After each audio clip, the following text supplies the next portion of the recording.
भाइयों बहनों, मित्रों, ह्यूमन एक्सीलेंस, मानवीय संभावनाओं का उत्कर्ष, जो संभावनाएं हम लोग लेकर के पैदा होते हैं वो अपने जीवन में चरम पर कैसे जा सकती हैं, ये आज के इस संक्षिप्त से डिस्कशन का मूल थीम है, मूल मंत्र है। कहां से यात्रा शुरू हुई, इसके लिए एक छोटी सी कहानी आपको सुनाना चाहता हूं।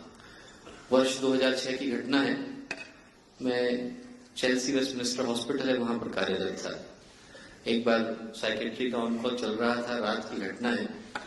एक लड़का हम लोगों की ऑन कॉल में प्रेजेंट हुआ, 27 इयर्स का था, 27 साल का लड़का था।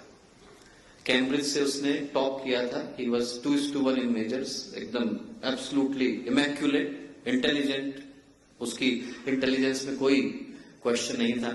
उसके पिता जो थे वो लंदन के 5 सबसे ज्यादा अमीर लोगों में से थे। जो लोग लंदन गए हैं वो जानते हैं कि वहां की जो तीसरी सबसे ऊंची इमारत है, घरकिन टावर, पहले किसी समय में नंबर 1 हुआ करती थी, घरकिन टावर अब नंबर 3 है, उसको वो कंप्लीटली ओन करते थे। And he was son of, अकेले उनका लड़का था, वेरी इंटेलिजेंट, पैसों की दृष्टि से कोई दिक्कत नहीं है, हर दृष्टि से कोई दिक्कत नहीं थी। But he developed cocaine intoxication, cocaine लेने की जो समस्या होती है वो उसको डेवलप हो गई। 27 साल का लड़का। और जिन लोगों को कोकेन की बहुत ज्यादा तकलीफ हो जाती है, बहुत ज्यादा एडिक्शन हो जाती है, उनको एक मेडिकल तकलीफ हो जाती है जिसको कि हम लोग बोलते हैं लिलीपुशियन हेलुसिनेशन। लिलीपुट से शब्द निकल करके आया है कि उनको लगता है कि छोटे छोटे प्राणी उनके शरीर पर घूम रहे हैं। सो दैट 27-year-old बॉय, वो जो 27 साल का लड़का था, वो इंसुलिन की सिरिंज से उनको निकालने का प्रयत्न करता था।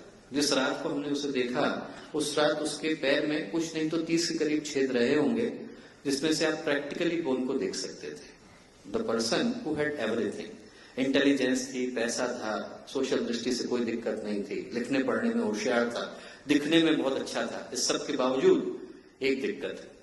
और वो हमारे पास उसके बाद 5 या 6 रात निरंतर आया दिखाने के लिए। तो एक रात जब उससे बात हो रही थी तो मैंने उससे ऐसे ही पूछा कि आखिर तुम्हें तकलीफ किस चीज की है, क्या चीजें जो तुम्हें तकलीफ देती है। तो उसने कहा कि साहब, मुझे लगता है कि मेरे जीवन में कोई एस्पिरेशन नहीं बचा है, उसके लिए मैं अपने पिता को जिम्मेवार मानता हूं। क्यों? बोला कि आप कल्पना करके देखिए कि सामान्य व्यक्ति है, वो पूरी जिंदगी में चाहता है कि मैं 30 साल का हो जाऊंगा तो मैं अपनी एक अच्छी जॉब ले लूंगा, 40 साल का हो जाऊंगा तो गाड़ी ले लूंगा, 50 साल का हो जाऊंगा तो मकान हो जाएगा। आप कल्पना करके देखो कि हमारा जीवन है, 12 साल के हो गए तो हेलीकॉप्टर मिल गया, 14 साल के हो गए तो 4 फरारी मिल गई, 18 साल के हो गए तो आप एक कंपनी के मालिक बन गए, 1 बिलियन आपके पास है। अब जीवन में पतन के अलावा कोई दूसरा रास्ता नहीं बचा, आगे जाने के लिए कुछ नहीं है, गिरने के लिए बहुत कुछ है। तो उसने कहा कि अब मेरे को लगता नहीं कि मैं जीवन में अपने आप को प्रूव कैसे करूं, सिद्ध कैसे करूं। मैंने कहा हो सकता है कि भाई ये सत्य हो, बात मैं मानता तो नहीं, पर हो सकता है सत्य हो जो आपको लगता है। पर एक बात आप सोच करके देखो कि जीवन चाहे किसी भी कारण से आपको लगता है कि आपका विकृत हुआ, जीवन तो आप ही का है, who is responsible for it, जीवन की जिम्मेवारी कौन लेगा। चाहे आपको लगता है कि पिताजी के कारण है, किसी और कारण से। और that was the last time we saw him, कि हमने उसको अंतिम बार देखा। उसके 3 वर्ष के बाद साउथ अफ्रीका से उसने एक कार्ड लिख करके भेजा, एक कार्ड आया। उसने कहा कि साहब, आपने जो उस दिन कही थी बात, वो कहीं दिल में गहरी लग गई, आपने जो बात कही थी वो दिल में गहरी लग गई। और उसके बाद में सब जगह दुनिया के दौरे पर निकल गया, पूरे विश्व के भ्रमण पर निकल गया। And I ended up in India. वो भारत पहुंचा, भारत में बस्तर पहुंचा। बस्तर में आप लोग जाएं, छत्तीसगढ़ के पास जो हिस्सा है वहां गया, वहां पर वो पहुंचा और उसके साथ जो इंटरप्रेटर था उसको साथ लेकर के जंगल जंगल घूम रहा था। एक जंगल में पहुंचा तो उसने देखा है किसान बहुत मेहनत कर रहा है, उसके बिल्कुल शरीर पे कपड़े नहीं थे, हार्डली पैसा, उसके पास कुछ नहीं था अर्न करने को। अब वो जो है अपना लगा हुआ था, उसके घर में 3 बच्चे भी थे, पत्नी बच्चे भी थे।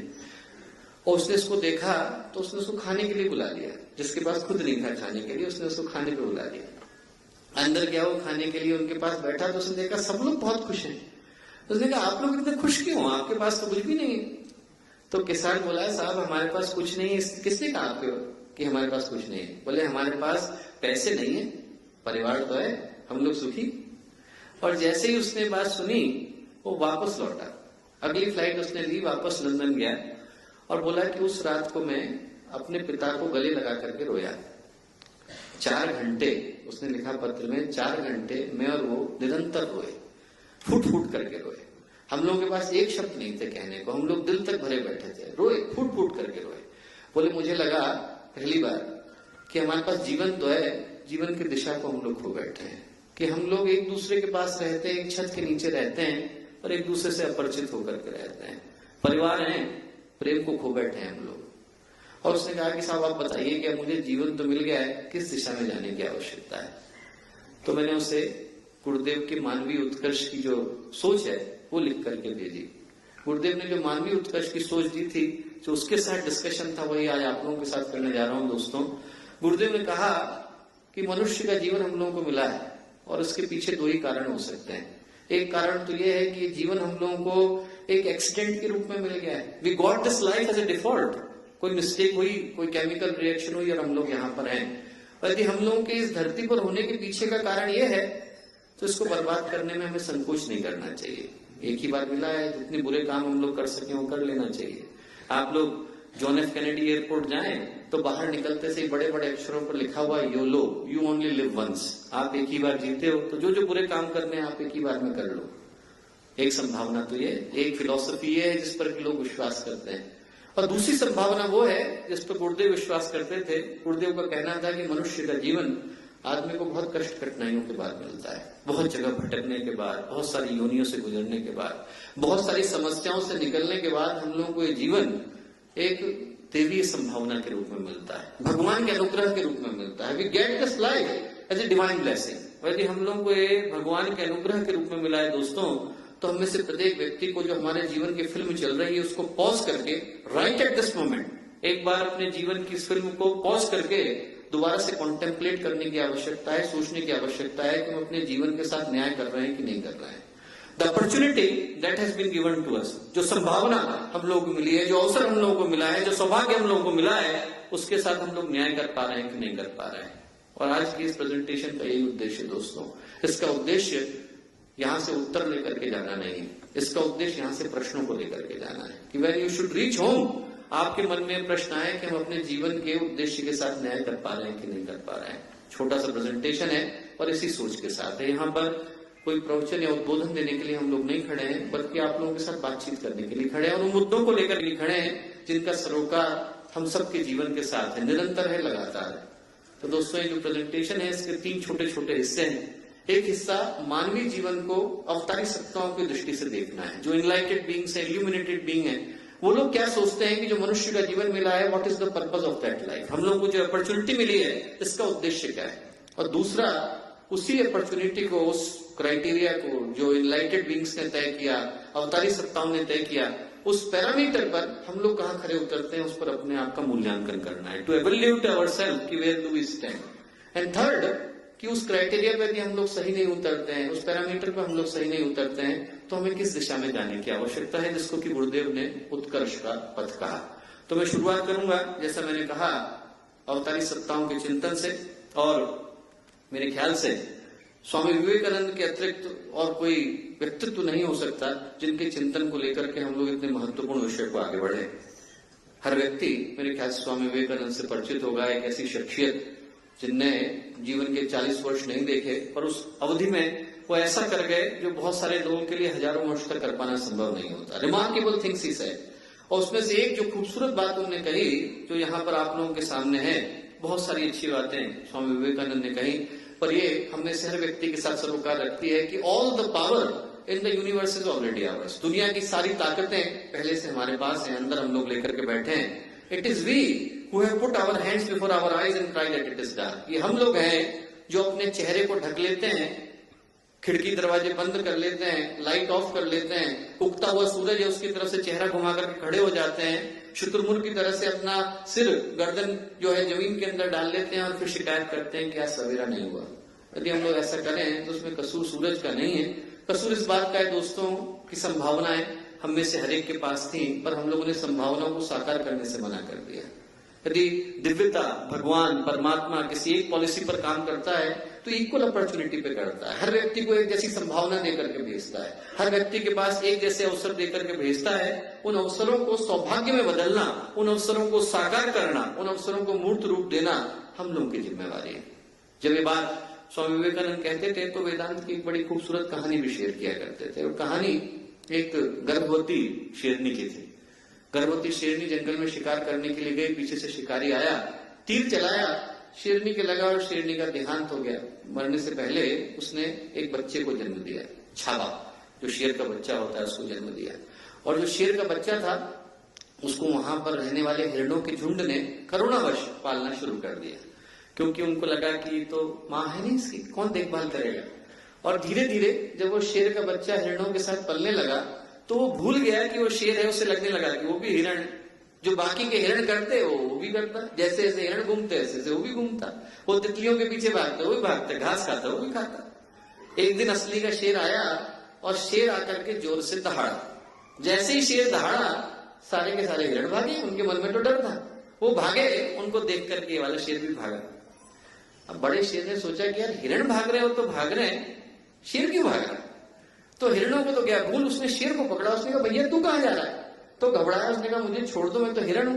बोले नहीं भाई तू हिरण नहीं, तू शेर है। बोले नहीं मैं हिरण हूं। उसने उसको पकड़ा और पानी के किनारे लेकर के आया। उसने कहा कि झांक करके देख बेटा तेरे में और मुझ में क्या अंतर है। और जैसे ही उसने झांका उसने देखा कि जो मैं हूं वही इसके अंदर है, उसके अंदर का शेर वापस आ गया, उसके अंदर की दहाड़ वापस आ गई।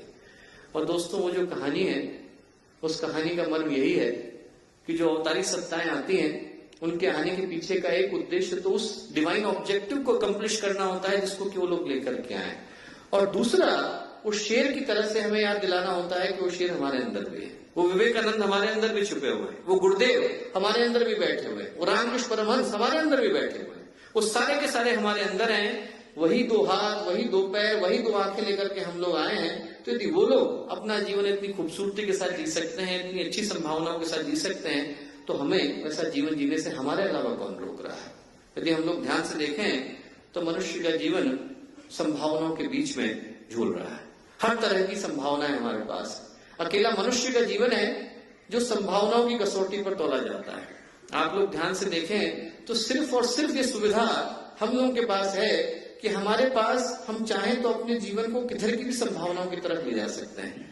कृष्ण हमारे बीच में से निकल करके आते हैं तो कंस भी हमारे बीच में से निकल करके आते हैं, राम निकल करके आते हैं तो रावण निकल करके आते हैं, दुर्योधन निकल करके आता है तो युधिष्ठिर भी निकल करके आते हैं, जरासंध निकल करके आता है तो उनके बीच में से विदुर भी निकल करके आते हैं, अच्छे लोग निकल करके आते हैं, बुरे लोग निकल करके आते हैं। इस बात पर तय करता है कि हम अपने जीवन को कहाँ ले जाना चाहते हैं। सिर्फ ये संभावना इंसान के पास है कि हम अपने जीवन को कितने हद तक कहाँ ले जाना चाहते हैं। आप किसी जानवर को देखें, कुत्ते को देखें, तो आप देख करके नहीं कहते कि थोड़ा ज्यादा कुत्ता हो गया है कि थोड़ा कम कुत्ता हो गया है। कुत्ता तो कुत्ता ही। इंसान को देख करके आप कह सकते हैं कि इसके अंदर ज्यादा इंसानियत आ गई, इसके अंदर कम इंसानियत आ गई। ये जो संभावना है सिर्फ इंसान के पास है कि इंसान चाहे तो अपने जीवन को ऊंचाई पर ले जा सकता है, महापुरुष बन सकता है, और चाहे तो इतना ज्यादा पशु बन सकता है कि उसको देख करके लगे कि साहब ये अपने जीवन के साथ न्याय कर भी रहा है कि नहीं कर रहा है। ये जो स्वतंत्रता है कि हम अपने जीवन को किधर भी ले जाना चाहें, दोनों संभावनाएं हमारे सामने हैं, ये सिर्फ और सिर्फ इंसान के पास है। हमारे बीच में 107 खून करने के बाद अंगुलीमाल भिक्षु बनने के लिए स्वतंत्र है। हमारे बीच में 32,000 साल तपस्या करने के बाद विश्वामित्र गिरने के लिए स्वतंत्र है। जिधर भी आप अपने जीवन को ले जाना चाहो, आपके अलावा और कोई आपको रोकने वाला नहीं है। तो दोस्तों, जब हम जीवन की श्रेष्ठ संभावनाओं का चयन करते हैं तो फिर हम अपने जीवन को उत्कर्ष के पथ पर लेकर के जाते हैं। और जैसा कि पूज्य गुरुदेव कहा करते थे कि जीवन आखिर है तो है क्या? जीवन बी से डी तक की यात्रा है। बी का मतलब है बर्थ, जन्म, डी का मतलब है डेथ। जन्म से लेकर मृत्यु तक की यात्रा है। न तो जन्म का क्षण हमारे पास है, गुरुदेव कहते थे, न तो जन्म का क्षण हमारे हाथ में है और न मृत्यु का क्षण हमारे हाथ में। दोनों में से कोई भी क्षण हमारे हाथ में नहीं है, पर इसके बीच में जो छूट गया वो पूरी तरह से हमारे हाथ में है। जो बीच में छूट गया उसका नाम है सी, और सी का मतलब है चॉइस, कि हम अपने जीवन को जिस संभावना के साथ ले जाना चाहते हैं, जीवन को जिस भी चॉइस को बदलना चाहते हैं, वो हमारे जीवन की परिभाषा बन जाती है। जिस भी संभावना को हम अपने जीवन का सत्य बनाना चाहते हैं, वो हमारे जीवन की संभावना बन जाती है। एक जैन फकीर की कहानी है कि वो मरने वाले थे तो उन्होंने अपने शिष्य को बुलाया और उन्होंने उससे कहा कि बेटा मैं तुझे अपने जीवन का सार देना चाहता हूं। उन्होंने कहा बताइए। उन्होंने कहा ऐसा है कि there are 2 dogs living inside me. 2 कुत्ते हैं मेरे अंदर रह रहे हैं। One is asking for contentment, एक तो जीवन में शांति चाहता है, and another is asking for prosperity, वो चाहता है खूब पैसा आ जाए, ऐसा चाहता है। And they both are fighting among each other, दोनों आपस में लड़ रहे हैं, दोनों कुत्ते लड़ रहे हैं। शिष्य ने सोचा भगवान जाने क्या कहने जा रहे हैं, उन्होंने कहा कि both are fighting with each other, that dog wins, वो वाला कुत्ता जीतता है। टू हुम यू फीड, जिसको कि आप खाना डालते हो। वैसे ही दोनों हमारे अंदर है दोस्तों, अच्छी संभावना भी है, बुरी संभावना भी है। और जिस संभावना को हम भोजन देते हैं, अच्छे को देते हैं तो हमारे अंदर के राम जिंदा हो जाते हैं, बुरे को देते हैं तो हमारे अंदर का रावण जिंदा हो जाता है। दोनों हमारे अंदर रह रहे हैं, स्वर्ग हमारे अंदर रह रहा है, नरक हमारे अंदर रह रहा है। कौन सी संभावना को हम सत्य करते हैं, ये चॉइस हम लोगों के पास है। और इसी को महर्षि अरविंद ने कहा कि हम लोगों को सामान्य रूप से लगता है कि ऐसी संभावना, दिव्य संभावना मात्र सेलेक्टेड महापुरुष लेकर के आते हैं, उन्हीं को ये जो प्रिविलेज प्राप्त है, उन्हीं को ऑनर प्राप्त है कि वही अपने जीवन को अच्छे तरीके से जी सकते हैं। ऐसा है नहीं। महर्षि अरविंद ने कहा everyone has in him something divine, something is own, a chance of perfection and a strength in however small sphere which God offers him to take or refuse. कि हर व्यक्ति के अंदर वो दिव्य संभावना चाहे छोटी मात्रा में सही और उपस्थित है, और हर व्यक्ति के अंदर ये जिम्मेवारी है कि वो अपने अंदर छुपी दिव्य संभावना को साकार करने का प्रयत्न करे। हर व्यक्ति को पता है दोस्तों। दुर्योधन से विदुर ने पूछा कि एक बात बता बेटा, तू और युधिष्ठिर दोनों एक ही स्कूल में गए, तेरे को पढ़ाने वाले वही टीचर कृपाचार्य द्रोणाचार्य, तेरे अंकल आंटी एक, तुम लोग रहते एक ही जगह पर हो, फिर क्या कारण है कि वो सारे काम धर्म के करता है और आप सारे काम अधर्म के करते हो? दोनों एक ही जगह पढ़े लिखे, ऐसा भी नहीं कि आप दोनों के स्कूल अलग अलग है, ऐसा क्यों है? तो दुर्योधन बोला जाना भी धर्मम नच में प्रवृत्ति, जानता हूं कि धर्म क्या है, करूंगा नहीं, मेरा मन नहीं। ऐसा थोड़ी कि मैं पता नहीं क्या धर्म है। जाना भी धर्मम नच में प्रवृत्ति, जानता हूं कि धर्म क्या है, करूंगा नहीं। जाना भी अधर्मम नच में निवृत्ति, जानता हूं कि अधर्म क्या है, छोड़ूंगा नहीं। केनोपि देवेन हृदय स्थितेन यथा नियुक्तोस्मि तथा करोमि। ऐसा लगता है कि कोई अंदर आकर के बैठ गया है और जहां मुझे नियुक्त कर देता है वहां पर मैं वही कर्म करने के लिए बाध्य हो जाता हूं। दुर्योधन को भी पता है दोस्तों कि सही क्या है गलत क्या है, सिर्फ आदमी चयन उस पथ का करता है जो कि आसान दिखाई पड़ता है और अधर्म का होता है।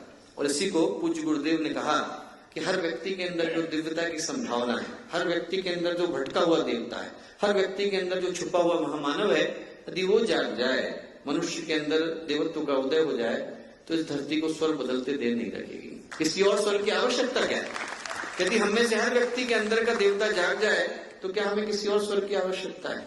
और आप में से जो लोग पूज्य गुरुदेव के जीवन से परिचित नहीं हो, मैं कहूंगा आप एक ऐसी शख्सियत की कल्पना करके देखें जिनने जीवन के 48 वर्ष, शुरू के 24 गायत्री महापुरुष चरण के, बाद में 5 वर्ष उनके हिमालय यात्राओं के, अंत के 5 वर्ष सूक्ष्मीकरण साधना के, इसके अतिरिक्त बीच बीच में जब उन्होंने साधनाएं करी, उस अवधि में जब वो किसी से नहीं मिले, ये वो समय था जिसमें वो एकांतवास में रहे।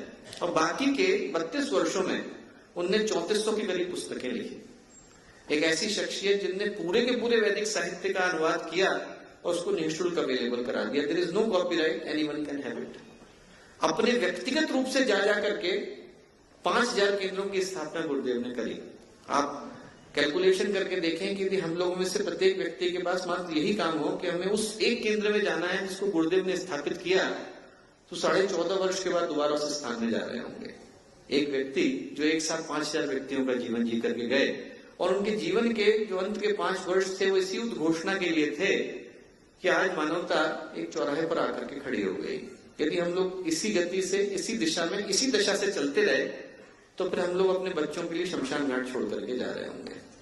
और ये समय अपनी सोच को बदलने का है। उन्होंने कहा हमें से हर व्यक्ति के अंदर का देवता मौजूद है, और ये समय कहने का कम करने का ज्यादा है, अपने अंदर के देवता को जगाने का ज्यादा है। यदि हमें से हर व्यक्ति के अंदर का देवता जाग जाए, हमें से हर व्यक्ति के अंदर के देवत्व का उदय हो जाए दोस्तों, तो धरती पर स्वर्ग को आते देर नहीं लगती। तो एक दृष्टि मानवीय जीवन पर देखने की ये थी। स्वामी विवेकानंद की दृष्टि से देखें, महर्षि अरविंद की दृष्टि से देखें, तो मनुष्य का जीवन बड़ी संभावनाओं को साकार करने के लिए हमें मिलता है, ऊंचे उद्देश्यों को पूरा करने के लिए मिलता है, उत्कर्ष के शिखर पर पहुंचने के लिए मिलता है। यदि हम उन संभावनाओं को साकार करते हैं तो फिर हम लोग अपने जीवन को ह्यूमन एक्सीलेंस की ओर लेकर के जाते हैं, मानवीय उत्कर्ष की ओर लेकर के जाते हैं।